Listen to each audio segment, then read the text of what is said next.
Alrighty, hello and welcome back to Unqualified Analysis. The show is zero qualifications, zero credentials, and zero way to get down the echoes. Sorry, we're in a little bit of a different setup here today. You may see behind me, I've got an actual, setup. I'm in an office this time. I got some bookshelves behind me. We're in a big old empty house right now. So, as of right now, we got a little bit upgraded in the setup at the very least. Not in a closet, that sort of background going on here. At least for the time being, won't be like that forever. But might as well enjoy the convenience of recording where I actually work on this stuff, as opposed to going upstairs into the closet of shame for once. You know what? It works for now. Might not be here forever, but you know what? I'm going to take advantage of it while it's still here. But hey, I am your host, Caleb Verzak. You can follow me on all of my socials at, you guessed it, Caleb Verzak. And today, we got a couple things today. I mean, we got a bunch of different sports, just kind of hodgepodging together, Frankensteining together an episode for y'all today. One big old event in the Masters we're going to get to right off the bat here. But then, just a bunch of headlines from all over the place. We got a little bit of baseball. We got, NBA playoffs coming up. We got NFL headlines. Duh, it's the wheelhouse we're in, so might as well stay in it. We got all sorts of stuff in today's episode. So, let's just get right into it. Starting off with the Masters weekend. Easy for me to say. And I'm going to be honest with y'all. Don't really know golf, and I really didn't watch a whole lot of the Masters. I probably, lazy Sunday on Easter Sunday, I probably watched, a few minutes here and there. I tuned in for just long enough to see that Brooks Koepka was indeed collapsing while Jon Rahm was indeed surging forward, and that was a trend that continued all throughout Sunday. I mean, really just a crazy week of weather going into the weekend. I mean, we had downed trees at Augusta. We had people not getting hurt by the downed trees, but a couple delays in play. I think we had a postponement on Friday, had a postponement on Saturday. So we had like a round and a half of golf on Sunday, which, hey, for those of you that enjoy watching golf, Merry goddamn Christmas to you. That was a sight to behold. I mean, easy for me to say once again, but for the rest of us, I mean, hey, I was just following the results on my phone while I watch baseball. More on that baseball thing here in just a second. But we ended up, Brooks Koepka going into Sunday had a 4-shot lead on the Masters, had everything in front of him, still like a round and a half left to play. And then goes into Sunday, doesn't quite work out in his favor. I mean, kind of falls back. I don't want to say chokes, but if the shoe fits, didn't finish the Masters well enough to win. Ended up tied for second with, oh, by the way, got dressed like a hitman for the entire weekend. Phil Mickelson coming back from Saudi Arabia, obviously, almost said SBF, not that guy. That's a different sort of situation. MBS, that's the one right there. MBS has got Phil Mickelson doing a little bit of side work as a hitman, got to pay the bills somehow. Obviously, there's some stipulations with the $100 million contract, whatever the hell he signed over there with Liv. But hey, overall, Liv guys, pretty damn good showing at the Masters. I mean, got Phil Mickelson tied for second. Got Brooks Koepka tied for second, too. Another Liv guy there. Also got Patrick Reed tied for fourth. That is 3 of the top 5 in this tournament that are in the Liv Tour. And now we've got random stuff playing on. I mean, what's going on here? I don't need this ad to be playing through my computer right now. I'm recording an episode. How inconsiderate of this of this little freaking whatever it's called. Ad. Easy for me to say. I've said that about 3 times this episode, so that probably means I should stop saying it right this second, but I digress. Another vocal crutch for you, but let's get back to the issue at hand here.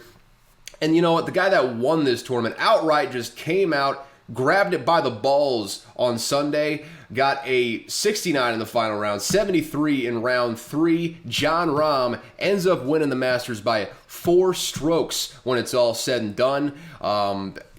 To those who know about YMH, your mom's house, 4 strokes, very different meaning in that realm, but I'm not even going to get into that because it's like maybe 0 people who understand what that reference is. Just going to keep it moving at this point. But Jon Rahm, one of the hottest golfers in the entire game. Don't know a whole lot about golf, but I know he's won probably 2 or 3 majors over the course of the last year and change right now.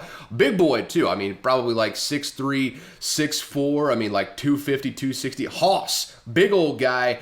Short swing. I guess he's got kind of a weird I don't want to say weird because he's not a weird looking guy, but kind of an interesting like birth defect where one leg is shorter than the others, so his swing is shorter. I don't know what the hell that actually means in the context of this whole event in general and his golf abilities, but hey, worth noting, I suppose. 4-shot win at the Masters, though. Just a great performance from Jon Rahm.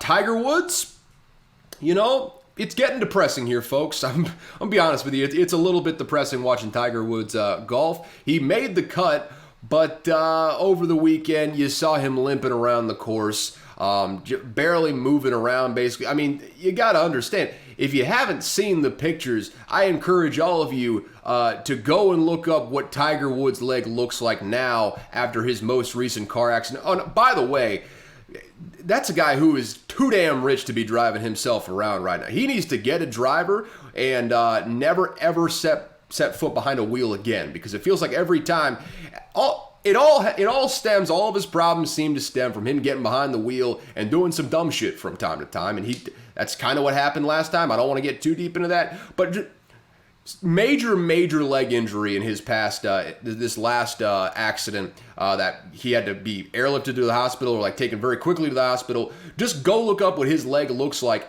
after that accident.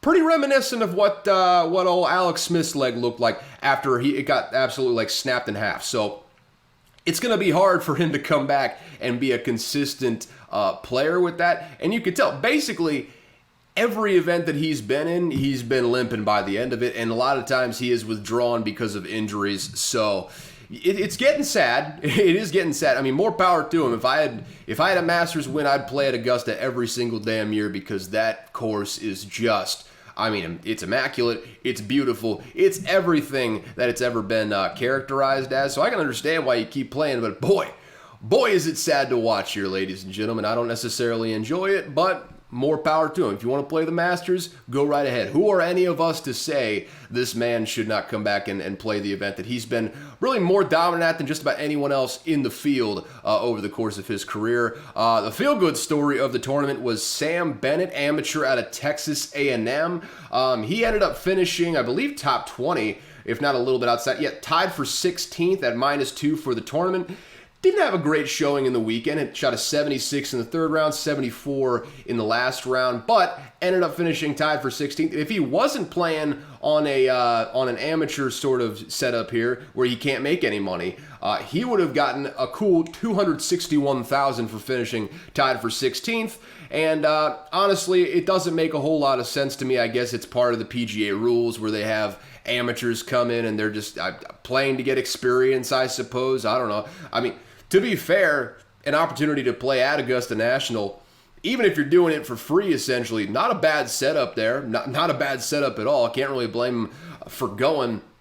But it seems like a kind of an outdated rule. I mean, there's no more amateurism really in college sports. I mean, Sam Bennett can go back to Texas A&M tomorrow and sign a big-time NIL deal if he wants to. Or really today, I suppose, because tomorrow would be not even going to get into that. I'm already confusing myself just trying to conceptualize what I was trying to say there. But just know that Sam Bennett could get paid tomorrow for what he's done at the Masters, which would all end up working out in his favor, I suppose. But I don't know. I don't love the amateur rules here, because it made sense when college athletes weren't allowed to get paid and when they were true amateurs, but the idea of amateurism in America is completely and totally dead. So I don't necessarily love that. It's golf though, so I doubt they're going to change anything unless, some competition comes along. That's basically the moral of the story is here. I mean, nothing really changed in the PGA for years until LIV came along to provide a little bit of, at the very least, monetary competition where they were poaching all these guys from the PGA Tour.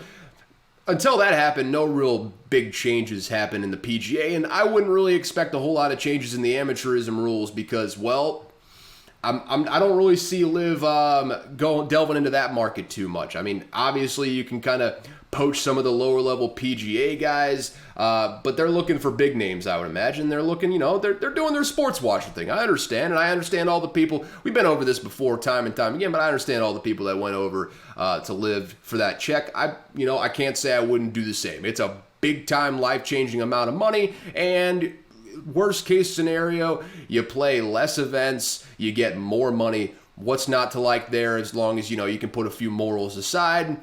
For a certain amount of money, you can moral grandstand all you want until you got $100 million on the table in front of you. You don't know how you can be morally flexible in that situation. So I don't blame any of those people, but that I'm not even sure what I'm trying to say there. Not really delving into the amateur market, so I don't know how much the amateur rules are going to change, but I would like to see them change. I'd like to at least, even if they make like a lesser amount of money or like a set amount if they finish above a certain placement or make the cut, I would love to see amateurs make like a little bit of money. I mean, Again, I'd love to see amateurs make a little bit of money, because playing for free at Augusta Nationals, on one hand, it's cool as hell. I understand that. On the other hand, they need to be making some money. If like Sam Bennett, you're finishing top 20. That's just, it's unheard of. Probably not going to happen a whole lot, but if it does happen, I'd like to see the guys get paid. On that, though, I'm kind of talking in a circle. So we're going to get out of the Masters weekend, because I've already spent a little over 10 minutes. That's probably an appropriate amount of time, to spend on the Masters. So from there, let's just get into the headlines, shall we? We have got a little bit of, not a little bit, a good amount of stuff to get to. So let's get into it. And first and foremost, I've been sleeping on it for quite some time. I might be a baseball guy now. I was bored on Sunday. I'll tell you what, not anyone around for Easter, kind of, don't know what I'm going to do. Just going to kind of sit around, maybe play some video games like I do every other night. And I was like, you know what? I don't feel like playing video games right now. There's baseball on TV. Let's go see what's going on with the baseball. I kind of want to sit around, see about watching some sports. And, didn't feel like drifting off to sleep to golf. That was always an option with the Masters. Could always just watch that and then just slowly take a nap like everyone else does. But, I popped on some baseball instead. Felt like, it was a similar vibe, but it's easier to stay awake during. And you know what, guys? I've been sleeping on this sport for entirely too long, especially with the new pitch clock stuff. It improves the pace of the game a little bit. Apparently we got the MLB network on our cable package. Didn't know that. That was a cool thing to figure out there. And you know what? Pretty entertaining. It's not going to be the sole focus of your attention, but like if you're just looking for a sport to just, chill out, unwind at the end of the day, you got sports on in the background, you look on your phone a little bit, you pet the dog while it's, right there next to you. It is just an immaculate vibe sport, man. So you know what? I think I'm hopping on the baseball train, guys. I think I'm really getting into this sport of baseball, and it seems like a good time to do it, because we were right at the beginning of the season, and it's going to give me something to do all throughout the summer when I'm usually my boredest of any time of the year. So I'm on the baseball train, guys. I might be on the baseball train from here on going forward. I don't have a team, but it's probably better that way, because if I went with a Minnesota team, I know they'd just disappoint me. That's why I've stayed away from the other Minnesota teams other than the Vikings at this point, because I've already gotten enough of the disappointment with the Vikings. But as far as baseball goes, man, you got incredible athletes, you got immaculate vibes,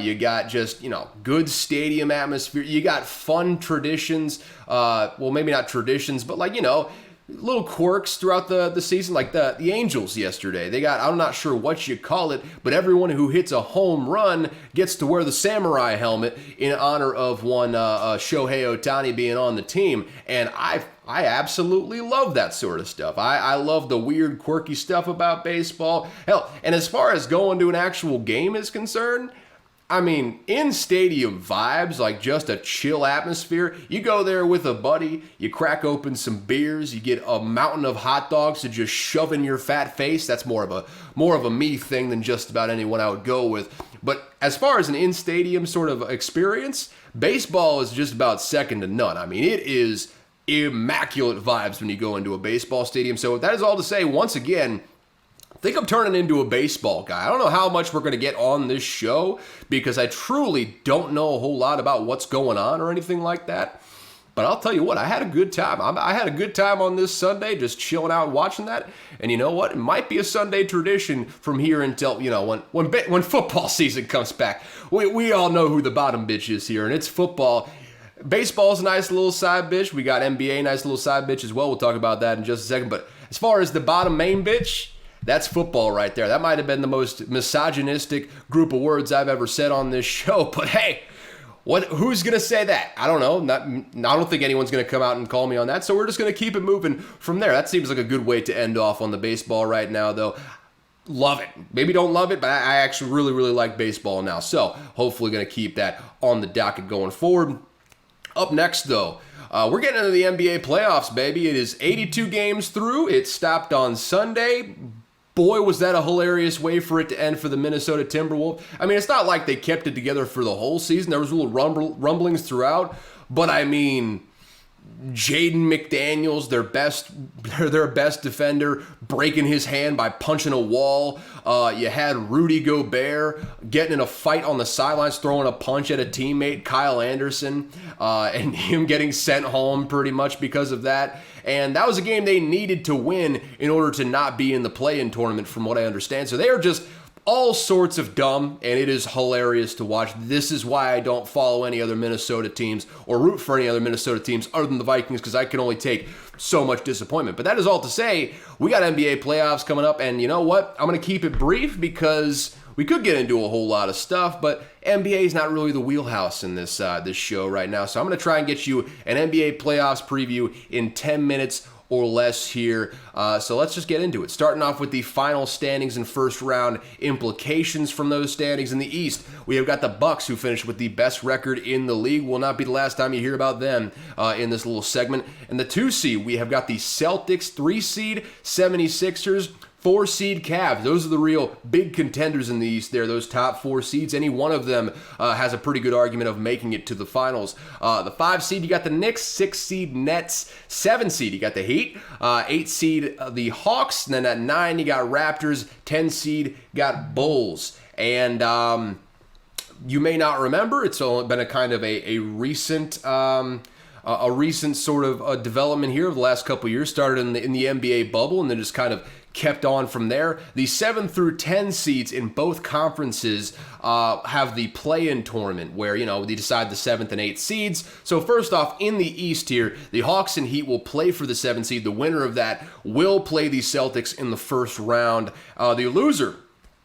excuse me, got some gas coming up here. The loser will play the winner of the Bulls-Raptors game that is happening on, I want to say, Wednesday night. Probably should have looked up a little bit more of the schedule, but I digress. It is what it is. The loser of the Hawks-Heat will play Bulls-Raptors to see who gets the 8 seed. As you may realize by that little framing there, if you're playing the 7-8 game, it's double elimination for the loser. It is single elimination for the 9-10 game. Makes a lot of sense, but either way, the winner of that 8 seed game will play the Bucks and probably get absolutely waxed in the first round. But it's gonna be fun and entertaining to get there because these teams, they actually want it. It is that time of year where they really want to put together a good effort because it's win or go home. Nothing like win or go home to spark a little bit more effort in some of these teams as opposed to the regular season where it's just a crapshoot on who's even going to play, but I digress.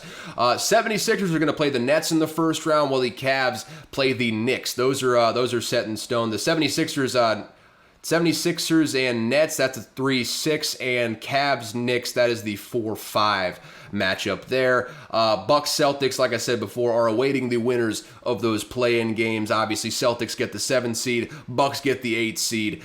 From there, let's look at the West. At the 1 seed, we got the Denver Nuggets, who have kind of stumbled down the stretch here, but still ended up with the 1 seed when it was all said and done. The 2 seed, we have got the Memphis Grizzlies. Still Ja Morant playing, which wild, absolutely wild to me. I'm sure he learned a whole lot about himself in that day and a half of rehab he went to for, showing guns and clubs. That's mildly specific rehab, I suppose. So hey, good for him for figuring out his problems real quickly. It seems like certainly what happened there, but I digress once again. The 3 seed, we got the Kings, which, hey, shout out to them for not sucking, by the way. I think pretty much I think their over-under in wins was in the 30s this year.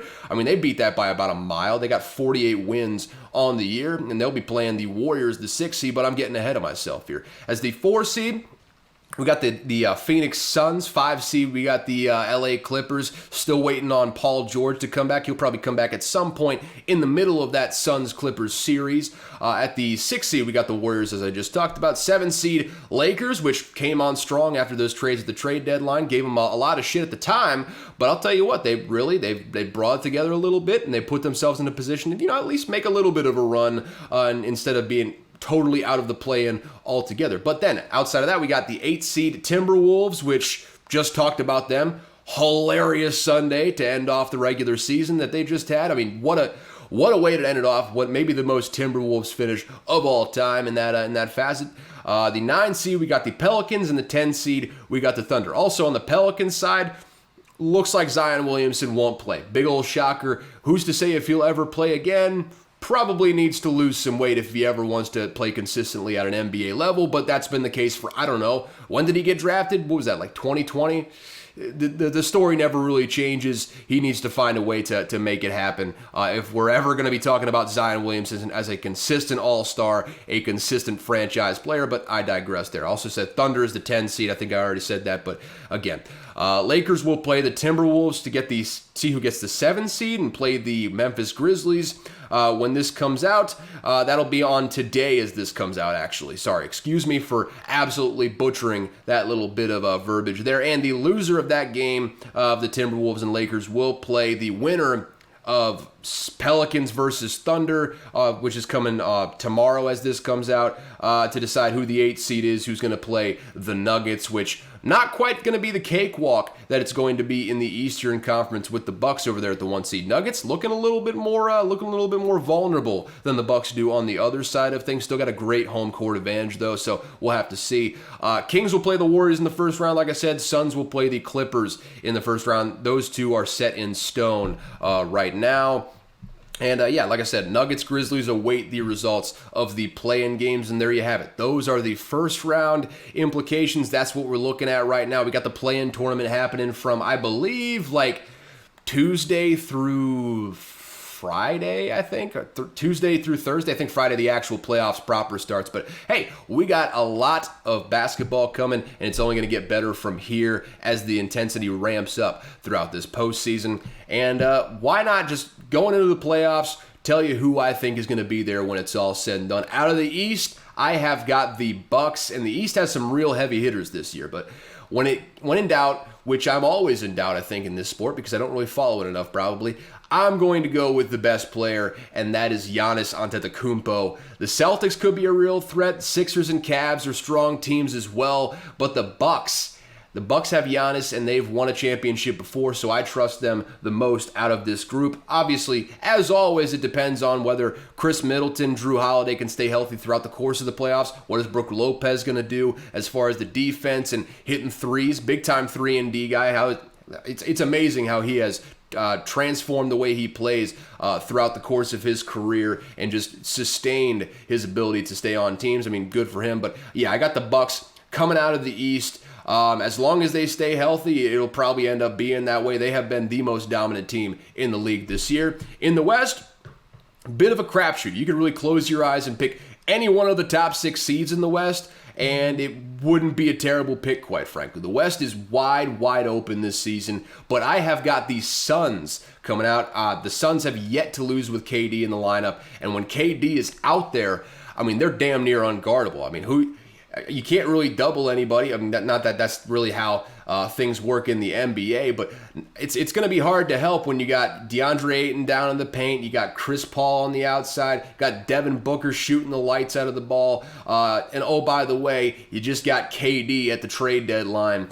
When he is in the lineup, there is not a better team in the entire Western Conference than the Phoenix Suns right now, so they're my pick to come out of the West. And as far as the champion, I mean, the Suns are looking strong, but if we get KD versus Giannis in the championship, I think, the viewing audience in general is the winner, but I'm picking the Bucks in that matchup when it's all said and done. If you're going to back me into a corner and make a pick, that's the one I'm taking. I'm taking the best team all season, the one that clinched the best record in the NBA, the one that has the best player in the NBA in Giannis Antetokounmpo.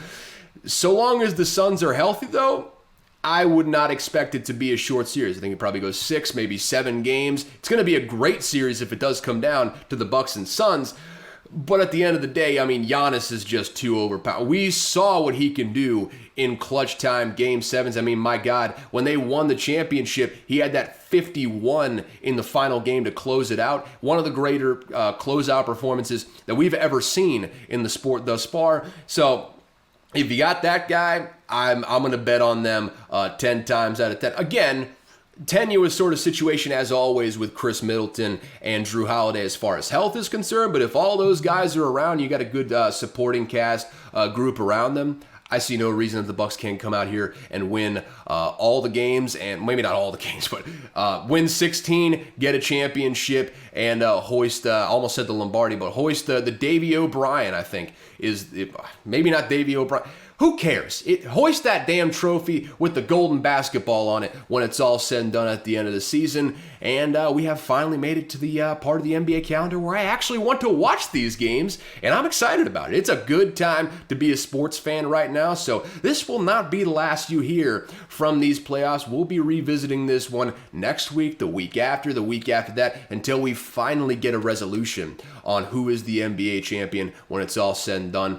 Maybe not the best time of year when it comes to sports, but we had a little bit of a lull there after the NCAA tournament. I guess a little bit of a lull for a week, I suppose, after the NCAA tournament. We're ratcheting it back up, man. I mean, we're adding baseball. We're adding NBA into the mix. We're really getting into the sports thing a little bit more, which, probably makes a lot of sense being that this is a sports podcast. But with that, I think I kept it at about 10 minutes for that NBA preview. I think it, roughly ended up being that. I went on for probably a little bit too long on the baseball stuff. So it all kind of balances out. But there you have it. There's your preview for the NBA playoffs. If you watch it, enjoy it. It's, the best basketball you're going to see all year. I mean, I don't even want to get into the NCAA tournament. It's fun because the players really, really care, and it's a whole lot of drama.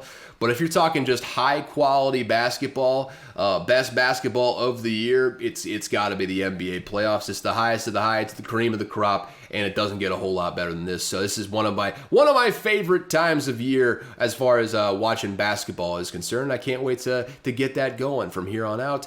With that, though, let's get into some NFL headlines, shall we? Starting off first and foremost with, boy, if you were following it this weekend, the Odell Beckham Jr. saga, that flamed up quick, and it flamed out even quicker, man. And I mean flamed out as in coming to a resolution very quickly and very dramatically. What a weekend it was. If you were following that Odell Beckham saga, you had yourself an entertaining time. I'll tell you what, it looked like it started out this weekend. I think it was on Friday. Started with the report that the Jets would be meeting with OBJ in New Jersey on Monday, and we were all expecting, like, hey, he's going to meet with the Jets. Aaron Rodgers is coming to town. Obviously, OBJ was on the short list of players that Aaron Rodgers would like to play with. So the expectation was OBJ comes to New Jersey. They work out a physical. They work out a deal, and he ends up signing with the Jets.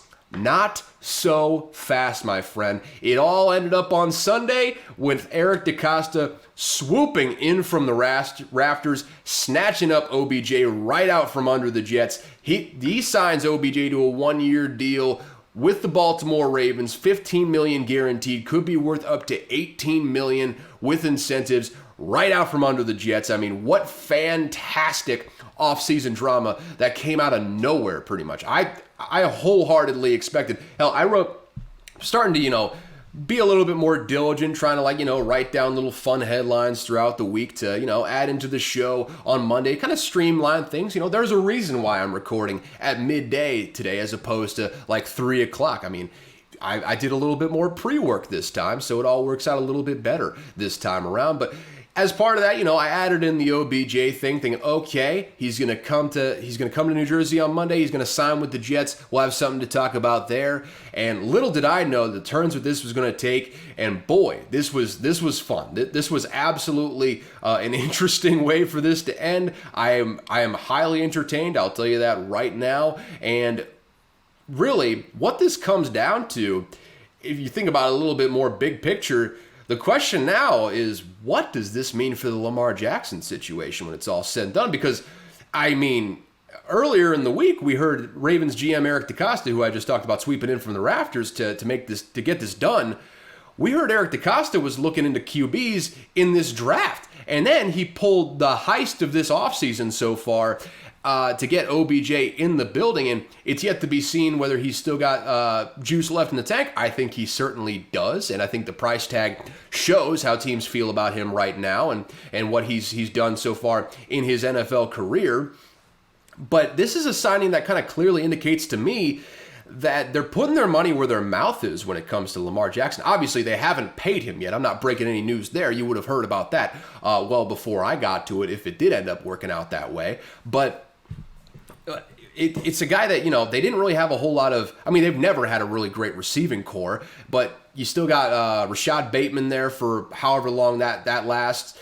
You bring in a guy like OBJ. It shows that you're really committed to building weapons around Lamar Jackson. Obviously, you just drafted Isaiah Likely last year. You got Mark Andrews in there already, and you bring in Todd Monken from Georgia, a guy that likes to push the ball downfield, good run game coordinator as well, a guy that can coordinate a run without the quarterback in there. Imagine plugging in Lamar Jackson. That being said, I think Lamar Jackson makes pretty much everyone look like a great run game coordinator. But, on the whole, the moves you see outside of not paying Lamar Jackson up until this point, I think you're really seeing a team that wants to have Lamar Jackson back, which is not how I felt, a week ago from now.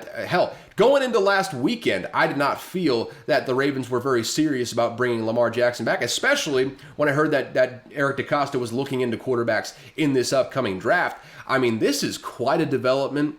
It tells me that they're probably going to make a concerted effort to continue trying to bring in Lamar Jackson, trying to work out a deal when it's all said and done.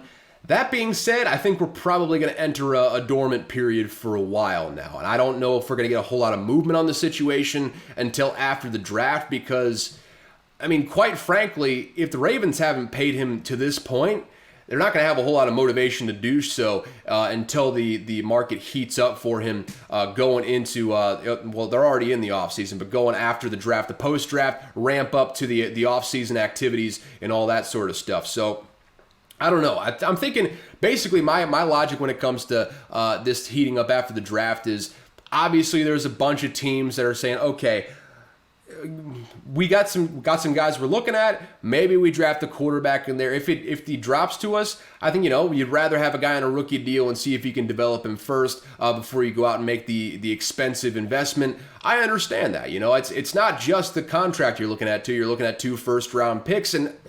True, it is a former MVP, and I've said that time and time again, that I would love to have the Vikings go in there, spend the 2 first-round picks, fork over the cash, and just figure out the rest later. But that being said, I can see why a lot of teams would want to say, hey, maybe we wait, maybe we bring in one of these young guys, see if we can develop him, get some success on a rookie deal. I understand that. That's kind of the ideal way to build a Super Bowl champion in this modern NFL right now. But that being said, if you get through the draft, you maybe don't get the guy you want in the draft, and you're staring down the barrel of really not having a whole lot of quarterback options when it's all said and done. Maybe at that point, you fork over some money, you come to the table with Lamar Jackson, and you work out a deal over there. That being said, I think that with this addition of Odell Beckham Jr., I'm much more inclined to believe that if teams come in and offer Lamar Jackson, and if it's it's top of the market of what Lamar Jackson was wanting to get, I think the Ravens would probably have no problem matching it because they're kind of in this little weird limbo where they don't want to pay Lamar Jackson as much guarantees as he wants to get. And Lamar Jackson hasn't really had a whole lot of conversations outside of conversations with the Ravens to get a clear gauge on what his true market value is. And market value in this specific situation is what teams are willing to pay you. Like if the market level is not at a fully guaranteed contract or whatever the guarantees that Lamar wants, obviously that's going to bring the price down a little bit, which is going to be a little bit more advantageous for the Ravens to swoop in and say, hey, we'll match that offer because it's not quite the price that you were asking for before. Maybe it's a little bit of a slimier way of doing the negotiations, but this is the NFL. This is the way they've done things for years and years on end, and it's probably not going to change anytime soon, especially when you got a guy that runs around like Lamar Jackson. Obviously, he doesn't take a whole lot of big hits, but last 2 seasons he's been injured down the stretch, and that's, it's a byproduct of the way he plays the game. So understandable that you might want to be a little bit hesitant when it comes to offering all sorts of fully guaranteed whatnot. They need to guarantee more than what they offered him reportedly with the $133 million or whatever it was. But I think if more teams come in, offer a more realistic market value for what Lamar Jackson is going to be expecting, I think they can come to a happy little middle ground here. I think that, I don't know, I memean, don't get me wrong, Lamar Jackson will not play under the franchise tag. If need be, he's not going to sign that thing, and he'll just hang out down in Florida. I think he probably has no problem. I think he's probably saved up a good amount of money. He's got good endorsement deals, I would imagine. He can probably just sit around and do nothing for a year, and it would hurt the Ravens a whole lot more than it would hurt Lamar Jackson. I assure you of that, just based on him not having the hits on his body, not risking a serious injury, being in the league and playing at less than your market value, because $31 million, that's barely even starting level quarterback money. I mean, you're talking like $35 million for a mid-level starter at this point, and Lamar Jackson's a former MVP. So that's simply an unacceptable amount for him to play on. But I do think there's room for them to get a deal done here right now. I feel like stronger than I really ever have about this situation. I've been flopping back and forth on this as far as where I think it's going to go. I think, up until this weekend, I thought Lamar Jackson was probably going to end up somewhere else. Now with this OBJ revelation, I think the Ravens are actually pretty serious about bringing him back, just maybe not at the price that Lamar Jackson is asking for. I think ultimately they're probably going to get a deal done at some point this offseason, and if they don't get a deal done, someone's going to get a deal done for them, and they'll just match it. So, I've completely flipped. I think I've gone from thinking that Lamar Jackson's going to play somewhere else next year to now kind of thinking that Lamar Jackson's going to be back with the Baltimore Ravens when it's all said and done. But what a dramatic turn of events that had it kind of fully changed the dynamic of this entire conversation, and I'm looking forward to seeing how this progresses. Like I said, probably going to get a little bit of a lull here leading up to the draft, but after the draft, this thing is going to, I don't know if it's going to move quick, but things are going to start popping off. Things are going to start moving when it's all said and done, so we're just going to have to keep following that situation as it progresses. Staying with the NFL for a little bit longer here, Jeffrey Simmons, Hail State and Mississippi State product here, signed a massive extension with the Titans. It's a 4-year, $94 million deal. $66 million of that guaranteed, including a $24 million signing bonus that I'm not sure if it already hit his bank account, but good for him. He's locked in with the Titans for the next 5 years or so, which, might be a tough couple years as they go through a rebuild with the new GM and my favorite Star Wars character in the NFL, Ran Carthon, over the next couple years.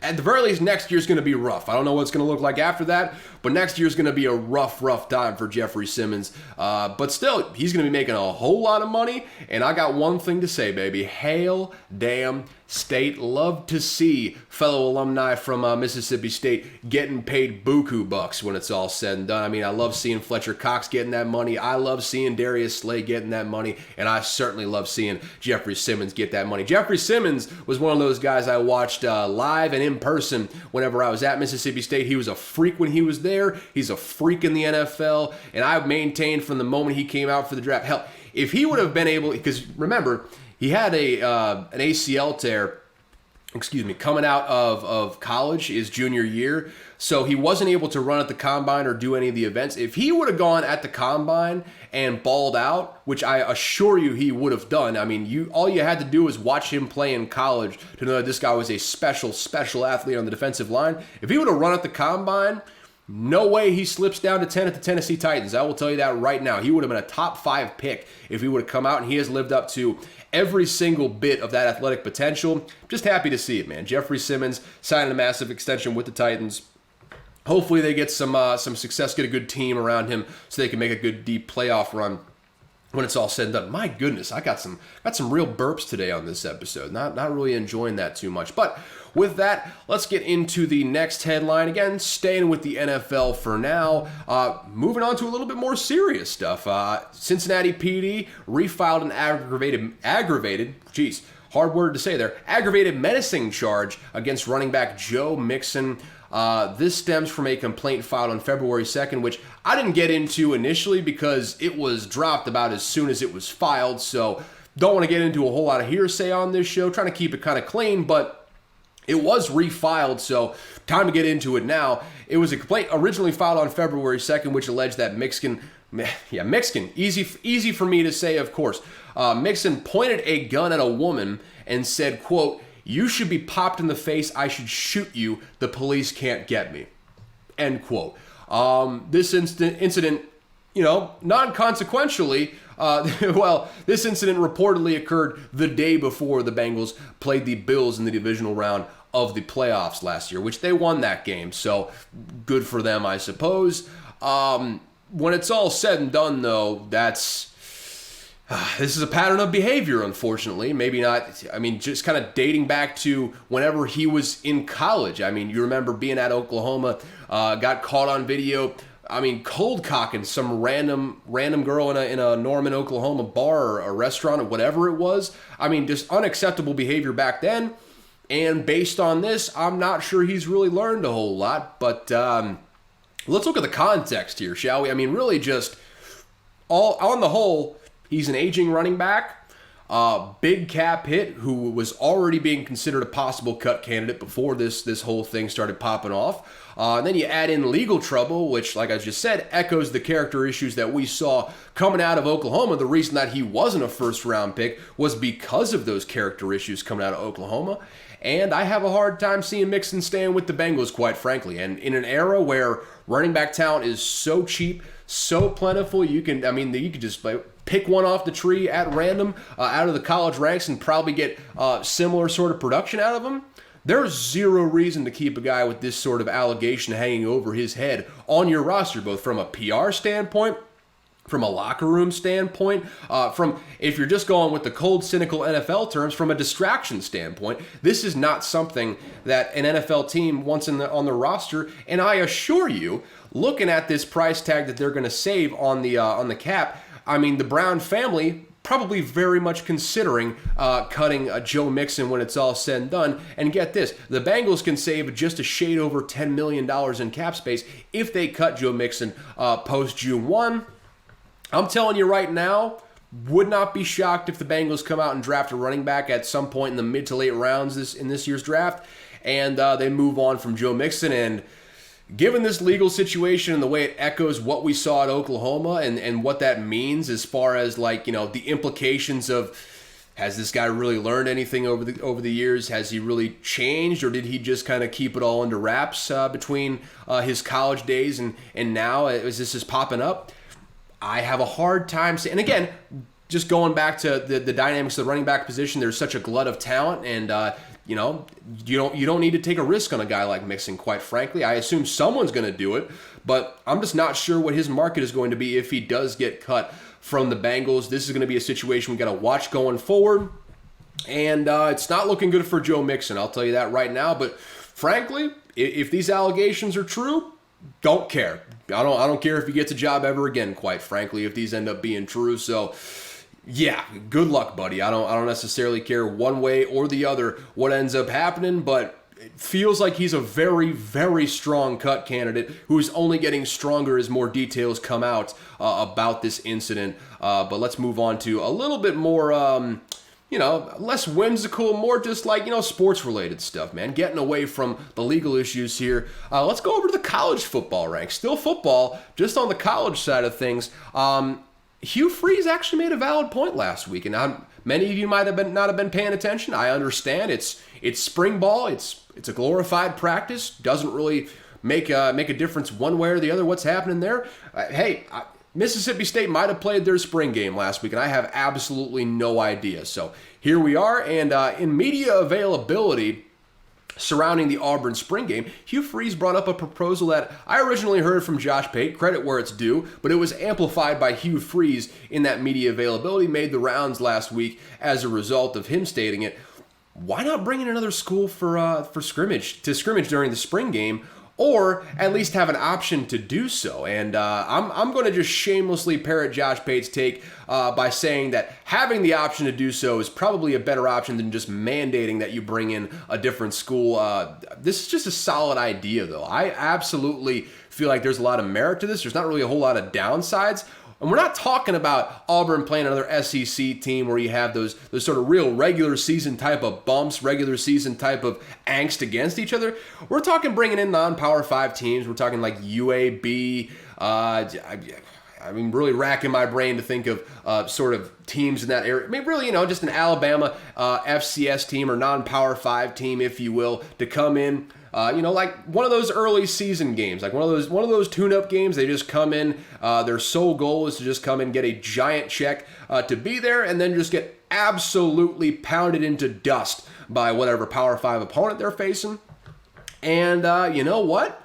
I think I kind of like this. I think this is an idea that should gain some steam because there's not a whole lot of downsides when it's all said and done. Sure, the competition you face as a Power 5 team won't be quite on the same level of your own team in all likelihood, but that's just about the only downside the way I see it. I mean, you got less of your own players on the field at one time, so you're decreasing. I think Hugh Freeze brought up this point in the media availability. You're decreasing the injury possibility for your guys by 50%. You can keep on the red shirts, the different colored jerseys on the quarterback so they don't get hit. I mean, it is a practice at the end of the day.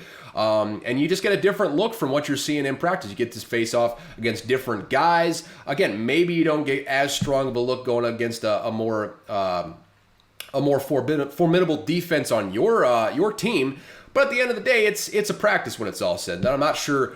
The decisions are made in spring practice, I would say, not necessarily in the spring game. So, again, it's more of just, it's a showcase for the fans more so than it is a decision-making factor when it comes to, roster spots, who's going to get the starter at quarterback. Like I said, a lot of those decisions are made coming into the spring game, and it's kind of just a confirmation when you get to the spring game as to who's going to end up doing what. And also, you can kind of just treat it like a preseason game in the NFL. I mean, you don't have to play the starters the entire time. In fact, it would be foolish of you to do so. I mean, you start off with the guy who you think is the front runner at quarterback, then you move to the next guy, and maybe another guy after that just to see what you got in the tank at the third quarterback position. And you just do the same thing with all the other positions. And you know what? It's good exposure for the smaller school. It's a good paycheck for the smaller school. I think Josh Pate on his show kind of brought up the possibility of, maybe networks coming in and subsidizing that paycheck to the smaller school. So maybe Auburn doesn't have to pay so much. Maybe a TV station comes in, forks over gives a matching offer so they pay half, the bigger school pays half. I mean, either way, this just seems like a win-win for everybody, except for the smaller school players. They're going to get absolutely just pounded into dust. No two ways about that. But if these schools really cared about that, they wouldn't schedule those guys during the regular season when they're actually trying their asses off. So I don't think this is a bad idea at all. I think you can really, at the very least, have a real matchup in the spring game. Put a few more asses in the seats, probably. I mean, still not necessarily a great game to go to, but a little bit more interesting than just a glorified scrimmage where legitimately it's just a scrimmage. You got guys like on the field behind the play. You got guys on the other side just kind of like milling around. You got the coaches stopping play every once in a while. Maybe make it a little bit more of a game atmosphere, make it a little bit more of an entertainment product. We are in the entertainment business when it's all said and done, so I don't hate this idea. I think it might be something that gains steam. I don't necessarily care one way or the other whether they go out and do this, but I think having the option to go out and schedule an actual team for your spring game ends up working out pretty well when it's all said and done. I mean, it's good to have the option. It's good to bring somebody in there, maybe help out their program a little bit by forking over a big old paycheck. But I've wrung just about all the juice I can out of that topic. So let's move on to some more serious stuff, shall we? Because I've got a bone to pick with one Mark Cuban, who threw Jalen Brunson's father straight under the bus, went forward, just beep, beep, beep, backed over him again. Forward one more time, beep, beep, beep, backed over him again. That's basically what he did with Jalen Brunson's father. And really, it's a deferral of the blame from where it really should be, which is on his shoulders, but I'm getting ahead of myself. If you didn't know, give you a little context on the situation. Jalen Brunson played for the Mavs his first 4 years in the league. More prominently last year, he was a critical player on the Mavs playoff run that they had. I think they went all the way to the conference finals last year, and that was due in large part to Jalen Brunson really, holding down the fort, being a critical guy when it comes to just doing the stuff that Luka Doncic doesn't, playing a bit more of a traditional point guard role, filling in the gaps as far as the defense is concerned, really just being a solid player all around. A guy that I said going out of last season after they were eliminated from the playoffs, that's a guy you needed to keep around, absolutely needed to keep around in Dallas when it was all said and done. They were deep in negotiations to keep Jalen Brunson in Dallas last offseason, but ultimately, negotiations fell through, though, and Brunson signed with the Knicks. That's the top level of the story. That's, probably could have just stayed there. I think it probably would have served everyone better if we just, it stayed there. It is what it is. Things happen, and we all move our separate ways, live happily ever after. But in a weird pregame media scrum last week, Mark Cuban placed the blame squarely on Brunson's father, Rick, by saying things went south when parents got involved. And while I totally think this is probably the case, I think Rick Brunson probably came in and said, hey, my son's not signing that deal. You're going to have to up the money, or you're going to have to, go look somewhere else. On the surface level, I think that's probably true. I've got issues with the way Cuban framed this thing. I mean, first and foremost, look at what the deal was that Jalen Brunson ended up getting. It was a 4-year, $104 million contract with the Knicks last offseason. And if you're thinking in NFL terms, obviously fully guaranteed contract, all that stuff. I mean, good for him. That seems like a good deal right there, right? I mean, that might sound like a lot, but consider how large NBA contracts are nowadays. I mean, you're getting $150 million thrown around like it's nothing pretty much. And just think about how incredibly valuable Jalen Brunson was to the Mavs that last season. I mean, he was a main reason. I mean, there is a big reason they added Christian Wood in the offseason, did the Mavs. They lost Jalen Brunson. They added Kyrie Irving through the middle of the season, and they still ended up missing even the play-in game. I mean, they were the 11th seed when it was all said and done, basically on the strength of Jalen Brunson leaving town. That is how valuable he ended up being for the success of that team. That $104 million should have been an easy number to eclipse when it was all said and done. If Cuban truly wanted to make this deal happen, he would have forked over the $120 million and just kept this thing moving, but he didn't. He ended up lowballing. He ended up playing around, tried to get one over on Jalen Brunson, like owners have done over and over again. Tried to, pinch a penny here and there, and it backfired. Backfired in a big way. That's on Mark Cuban for not pulling the trigger when it's all said and done. He framed it the way it was Rick Brunson's fault. I'd say it's more Mark Cuban's fault for not forking over the money that Jalen Brunson rightly deserved, and he's having a career year this year for somebody else because he decided to, pinch your pennies where you could when it was all said and done.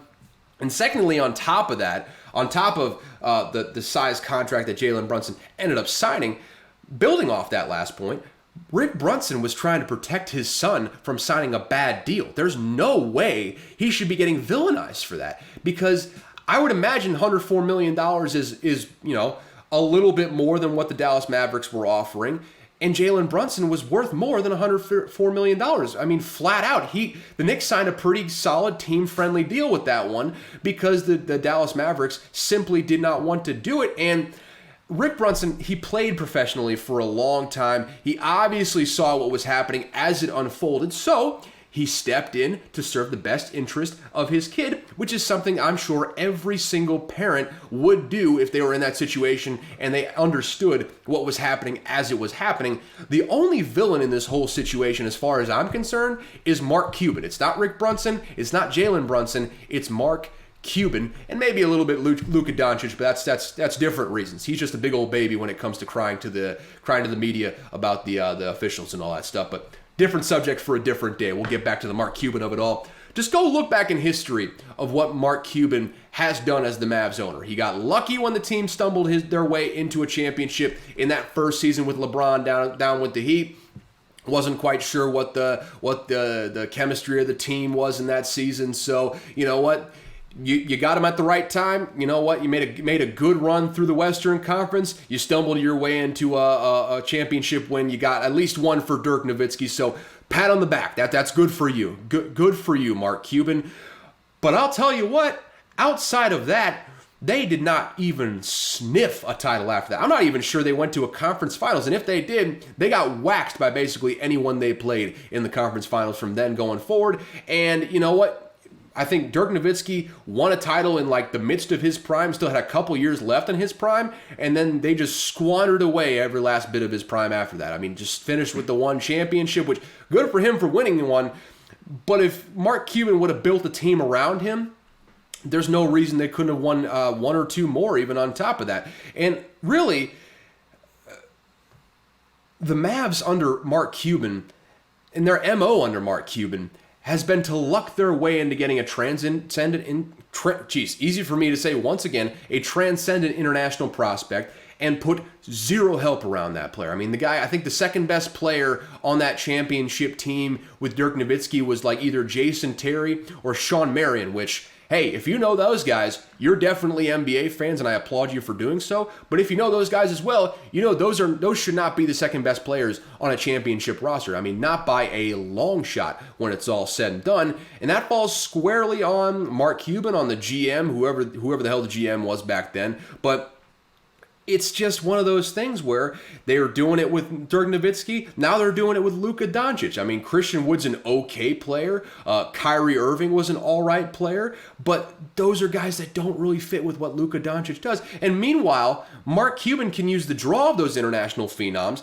to market his team abroad, make even more and more money than what he was making before, while also not really improving the team at all with any moves that he's made throughout the course of an offseason. And when the Mavs have brought in talented players like Wood, like Kyrie Irving, they clearly do not fit with what Luka Doncic does on the court, like I just said there. I mean, it is just, you're just throwing talent at the wall, seeing what sticks, making it look like you're trying your best to win, but ultimately you're pinching pennies where it counts, and you're not spending the money that you should when you really need to. And don't even get me started on all the crybaby bullshit that the Mavs have done, engaged in constantly complaining about the efficiency or the officiating and going as far as to contest the outcome of games. That was the biggest horseshit thing that I've probably seen in a professional sports. I mean, just a weak move. Biggest crybaby move that I've seen in professional sports for quite some time. The Mavs contesting that game, I think it was on March 2nd, because, they missed a call and we lost a game. Oh my God, we can't.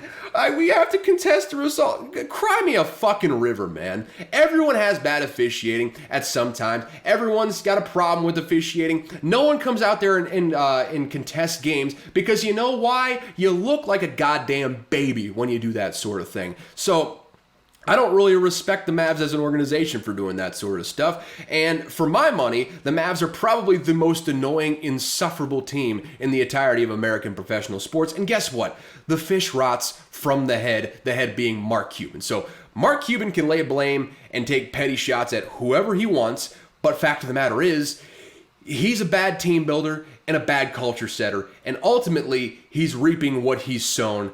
Thankfully, his poorly constructed team couldn't even get into the play-in tournament, finished with an 11 seed, so I don't have to think about them for a good long while after this headline, which is good for my blood pressure, because I have grown to absolutely hate that team and everything they stand for. And with that, I'm done with the Mavericks for now. I'm done with Mark Cuban. I've said my piece. Let's move on to a couple whimsical headlines as we get going on the way out here. They're making solid time, just about an hour into this thing. We got two more headlines, both kind of on the whimsical side of things. First, staying with the NBA here, this was probably one of my favorite stories from the past week. Joel Embiid learned to shoot in his shooting form in a very unique way whenever he came into the league. And I suppose more accurately speaking, it would be whenever he was first learning the game of basketball. Because if you don't know, Joel Embiid's story, wild story.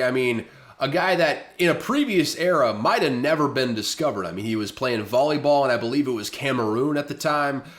Someone saw this giant 7'1" guy playing volleyball with all that athleticism and said, hey, ever thought about trying basketball? We could get you over to America playing some basketball if you want to.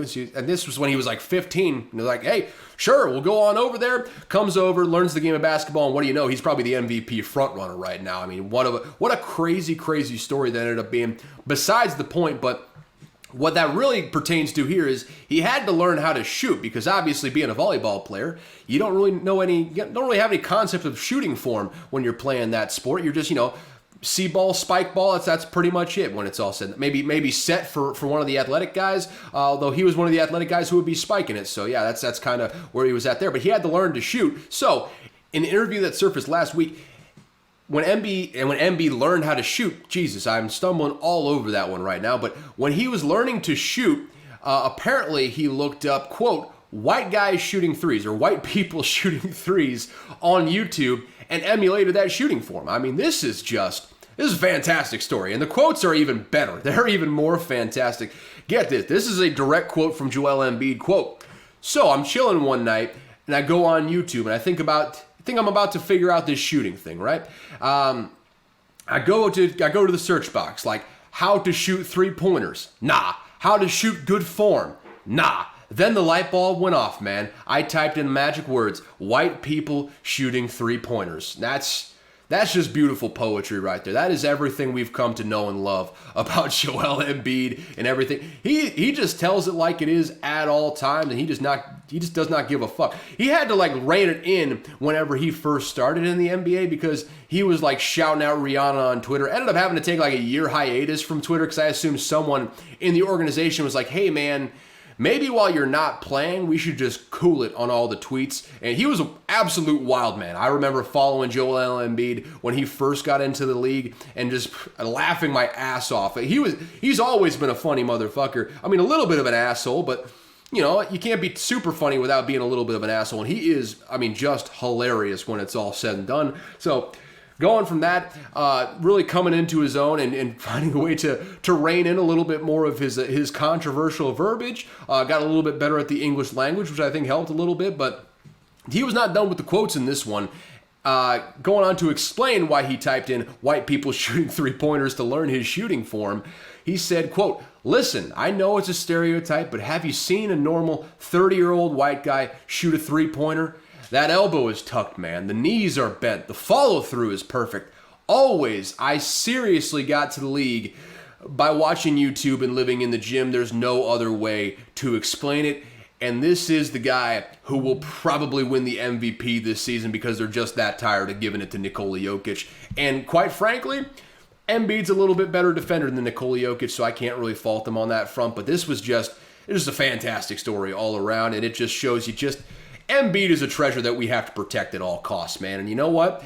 I wholeheartedly, if I had videos up there on the internet, I used to be a little bit wet from 3-point range. I wholeheartedly would encourage him to go look up my shooting form. I never really played any competitive basketball, but I assume I'm in the demographic he's looking for, a white guy shooting 3-pointers, at least in pickup games. Hey, come on, watch my videos, Joel Embiid. I don't have any out there, but if you would like to pay me a paltry $1 million, I'll show you a few tricks as far as the shooting form is concerned. Maybe a little bit rusty, but hey, maybe you'll learn a few things by watching old Whitey shoot some free throws, some 3-pointers every so often.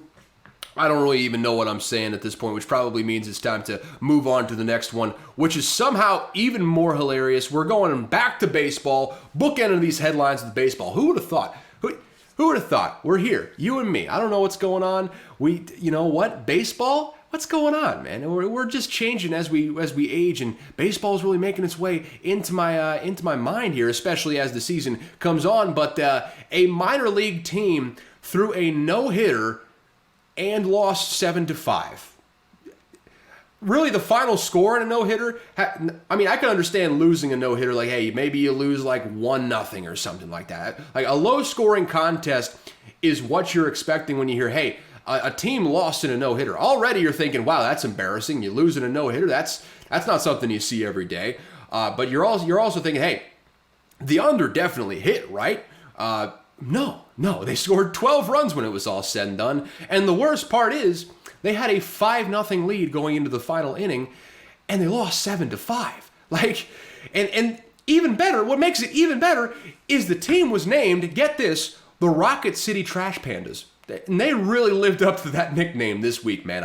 They gave up all 7 runs in the final inning. They had an error from an outfielder that I think scored like 4 runs. And then they had a series of walks with the bases loaded by relief pitchers to end up sealing this thing at 7-5. This may be the funniest choke job of all time. And you know what? Even if you just lose this game 1-0, I don't feel like it's remembered the way that this will be remembered. The fact that you gave up 7 runs in a no-hit, I mean, this is like nothing I've ever seen before. And it is absolutely hilarious. I don't remember the name of that outfielder and probably never will. I don't remember the names of the players, but I'll tell you right now, the Rocket City Trash Pandas, elite name, it's going to live on in history forever and ever as far as the great choke jobs of all time. It's going right down there with 28-3, 3-1 with the Warriors back in the day. It is right up there with all those, and it's just so much of a testament to them being at the lower levels, being at the minor leagues, just how terrible this choke job was. And boy, if you're a member of that team, I think you just got to retire from baseball right now. It's really, you're only going downhill from here. I'm not sure if you can ever mentally recover from such a thing. Specifically that relief pitcher, boy, walking all those guys and just painfully losing by death by 1,000 cuts.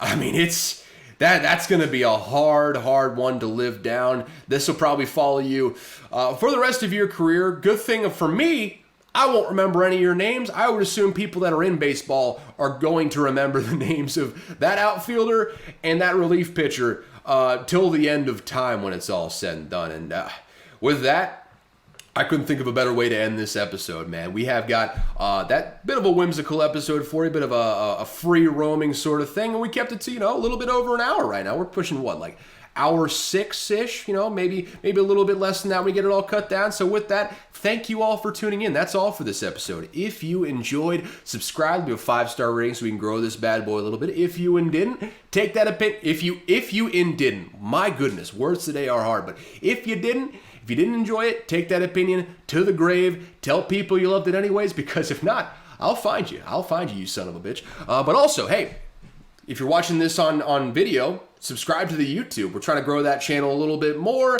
trying to play around with it, get a little bit better at the video editing as we go on. Just, a little bit, widen the portfolio a little bit. Why not? Why not add a few more venues where people can go and watch and or listen to this podcast? But hey, I release 1 episode a week per week until football season is back in full swing. During the off season, really no telling what I'm going to get into in either episode. I mean, still don't have that. I've still got the old type in there. You know what?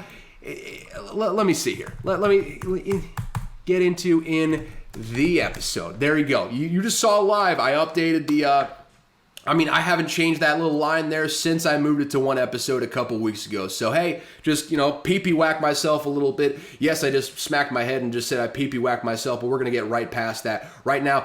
What I was trying to say is during the offseason, there's really no telling what I'm going to get into in the episode. Could be good, could be terrible. Tune in to find out, I suppose. Hell, I went through, we talked about golf. We talked about baseball. We talked about the NBA. We talked about college football. And, of course, we talked about the NFL. That's 5 different venues of sports we talked about. Oh, also minor league baseball. 6 different types of sports we talked about in this 1 episode alone. Really, like I said, no telling what I'm going to get into, so just tune in to find out, I suppose. That's my marketing pitch to you. Of course, I put it at the end of the episode. We're probably like, I know at least 2 of you are going to be listening to it, but not a whole lot outside of that. But hey, best time to put a marketing pitch, right? Either way. Follow me on all of my socials at Caleb Verzak. Link will be in the description, so you don't have to spell my fucked up Eastern Bloc name. I am debating starting an unqualified analysis Instagram account just to put out some of these clips I'm making from these video versions. So let me know what you think about that if you get to this point. If not, is what it is. Won't be any different from anything any other time in this podcast, but I digress. If you want to contact the show, shoot me an email at unqualifiedanalysis@gmail.com. That is unqualifiedanalysis@gmail.com. Or you can just shoot me a DM on Twitter. The DMs are open, and I'm probably going to be more responsive in that venue anyway. So just put business or show in all caps to start the subject line if you're going through email, or just say, "What's up, fucker," to start the message in the DMs. But hey, You can be categorized accordingly through that business or show categorization. Anyways, thank you so much for tuning in Unqualified Analysis. And as always, I have got no clue what I'm talking about. But one thing I learned this week in the course of history, which I know a little bit more about, I would say, Benjamin Lay was a staunch abolitionist from, in the early mid-1700s, like, 1730s, 1750s, something like that, through the back course of his life. He pulled a variety of stunts to demonstrate the evils of slavery, which I think we all agree with now. It's kind of a controversial opinion back then, believe it or not. If you don't know anything about history, probably go read a book or something, but I'll leave it there. In one such stunt, he kidnapped the children of wealthy slave owners to show them how African families felt when their children were taken and sold into slavery. And you know what? In the moment, probably frowned upon. In hindsight, that shit's kind of hilarious in a wild way, man. I mean, really, you're kidnapping a bunch of stark raving racists children. I mean, didn't hurt the children, eventually returned the children. So as long as the children aren't hurt, that's fucking hilarious. So Benjamin Lay, one of the great pranksters of our time, a little bit less than 300 years ago at this point. Shout out to the GOAT. With that, I will see y'all next week. Look out for the clips on social media. Look out for the video version of this on YouTube. If you're watching on YouTube, thank you, but I will see y'all later. Sayonara.